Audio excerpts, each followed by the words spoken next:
Sapatan nyo kay diyan nam yan pa tukuhin at sila ka maango paringin as pata ko o diyan ako ha project.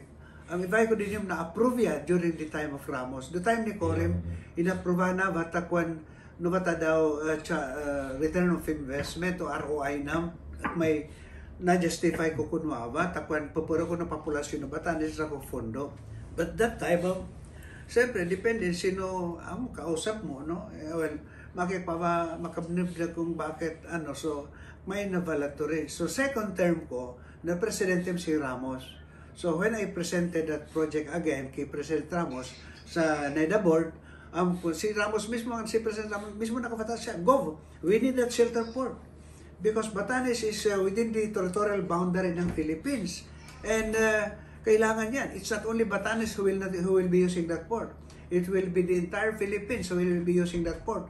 Gawin natin dyan. Dyan istambay yung Navy boat natin, yung Coast Guard, tapos yung commercial boat mo para regular na yung biyahe mo sa Batanes.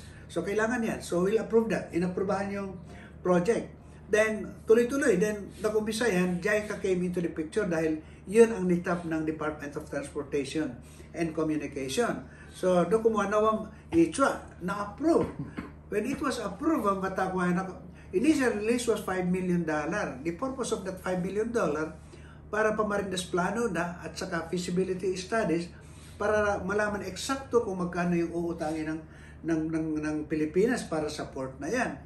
So, ongoing, yung JICA is the head World Bank na responsible doon.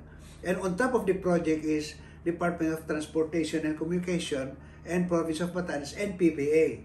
Takwan, no harbor tayo, pinadeclare Korea PPA zone, tapos i-develop na. Ang nabatakwa yung maramawa yung development, takwan kulang vapor. So, tsaka, nabatakwa yung all-weather port tayo. Once we have that, konektado na tayo to the outside world. Ito ni Mavoyam, aran kababaya, ta ma-isolate. So, aran mayanyin pam no vapor can still come here because may shelter port ang ay na tumayo. Now, no kanakman ko ay siya, pinabubudan no nakaraan sa opisyalis ang may binaliwala at may yakan tumurides importansya.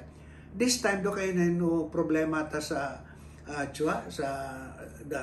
gera kun kuaya. Nabata kuaya so security no Pilipinas.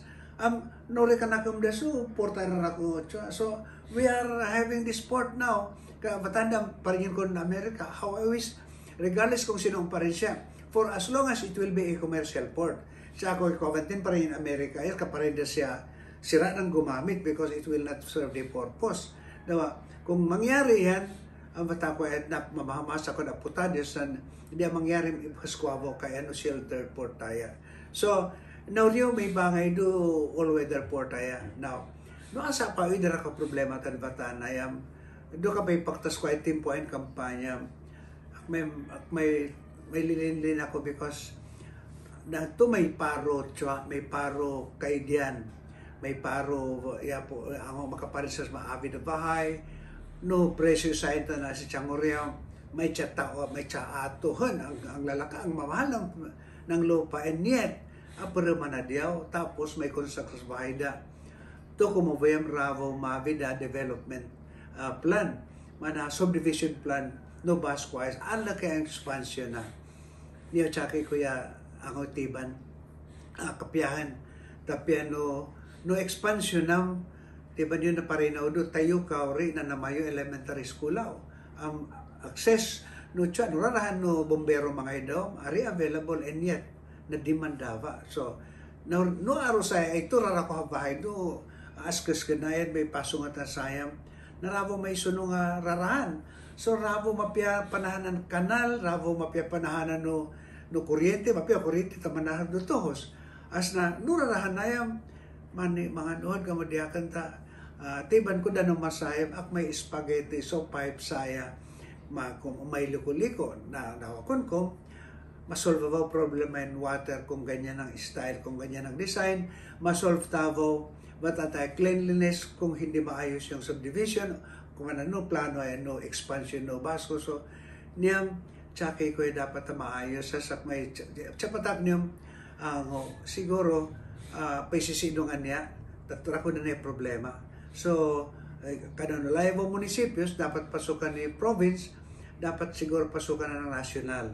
As a national government like highways, like the Department of Tourism, ito nasa sumdip na infrastructure program. So since Batanes is tourist destination, siguro we can ask, yan ang trabahuin ko, kung paano makahapso fondo do Department of Tourism through their PTA department at saka yung Public Works and Highways. Nauri siguro aso rin ka priority infrastructure tsaka ikutiban tapian maayos yung water system, maayos yung health and sanitation natin sa Batanes. Diyos mamahas kay din.